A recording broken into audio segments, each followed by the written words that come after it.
एक न्यूज देखी तो बड़ा इंटरेस्टिंग सा सवाल मन में आया। जिसे अमर रहने का वरदान मिला हो, क्या उसे मारा जा सकता है? आपको पता है?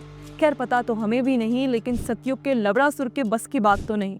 शायद कलयुग वाले में कोई अलग दिव्य शक्ति हो। आखिर गंगा जमुनी तहजीब की तरह गंगा तो फल फूल रही है, लेकिन इमॉर्टैलिटी का वरदान लेकर धरती पर आई यमुना अपनी ही टॉक्सिसिटी में घुटकर मर रही है। अब इसमें केजरू जी, गंगा जमुना इस सब का क्या कंटेक्स्ट है, हम आपको विस्तार से बताते हैं। हाल ही में 18 दिसंबर को सैटेलाइट द्वारा गंगा में पहली बार डॉल्फिन को टैग किया गया। यह एक हिस्टोरिक माइलस्टोन इसलिए भी है क्योंकि गंगा और उसकी ट्रिब्यूटरीज में प्लैटानिस्टा गैंजेटिका डॉल्फिन एक्सटिंक्ट हो चली है। टैगिंग द्वारा इन डॉल्फिन्स का सीजनल और migratory pattern, range, distribution, particularly river system समझने में काफी मदद मिलेगी। Ministry of environment, forest and climate change और नेशनल कैंपा द्वारा फंड किया गया यह project wild life institute of India के नेतृत्व में एग्जीक्यूट किया जा रहा है। सन 1980 से चले आ रहे संरक्षण में अब जाकर कुछ फल मिल रहा है। वर्ल्ड वाइल्ड लाइफ फाउंडेशन के अनुसार केवल अब 3500 से 5000 डॉल्फिन ही बची हैं।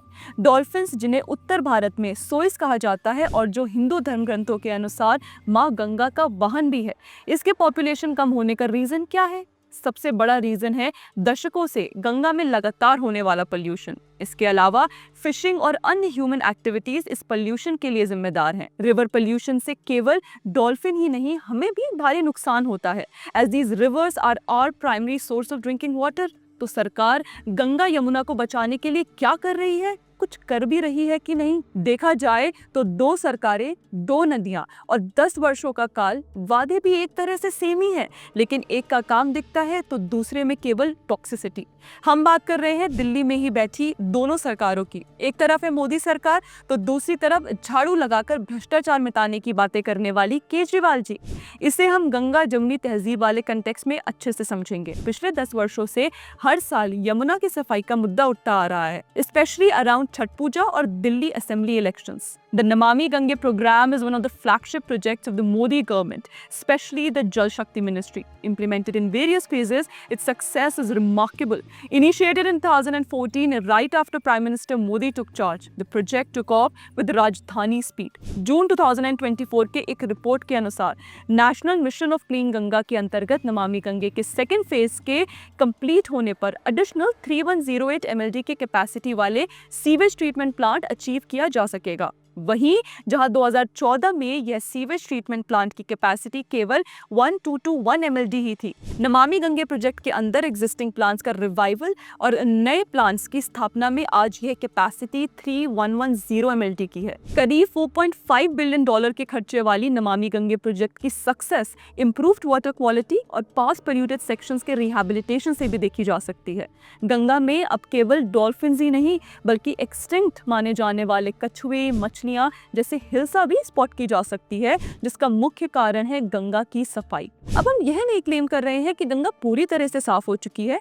दशकों का कचरा केवल 10 वर्षों में साफ तो नहीं हो जाएगा, जस्ट लाइक इंडियन पॉलिटिक्स। हाँ, लेकिन दोनों में ही काफी पॉजिटिव इम्पैक्ट देखने को मिला है।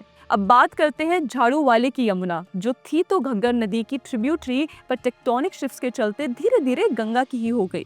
अब केजरीवाल जी को तो सिर्फ दिल्ली क्षेत्र के अंतर्गत आने वाले हिस्से ही साफ करना है, लेकिन पिछले 10 वर्षों की स्क्रिप्ट सेम है। जंगल में आग लगी है और केजरीवाल जी गार्डन स्प्रिंकलर लेकर बुझाने बैठे हैं।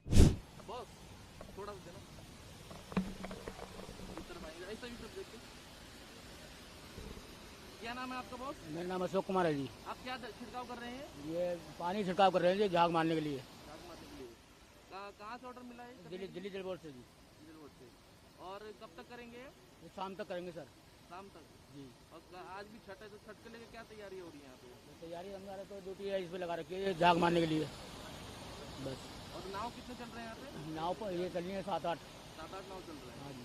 साल दर साल यमुना में टॉक्सिक फोम और पोल्यूशन बढ़ता रहा है। छठ पूजा के वक्त पानी स्प्रिंकल करवाकर कभी हरियाणा सरकार तो कभी यूपी सरकार के सर ठीकरा फोड़ केजरीवाल अगले वर्ष की स्क्रिप्ट भी तैयार कर लेते हैं। आपको वो रन मूवी का सीन तो याद ही होगा, छोटी गंगा बोल के नाले में कुदा दिया वाला। साला छोटी गंगा बोल के नाले में कुदा दे।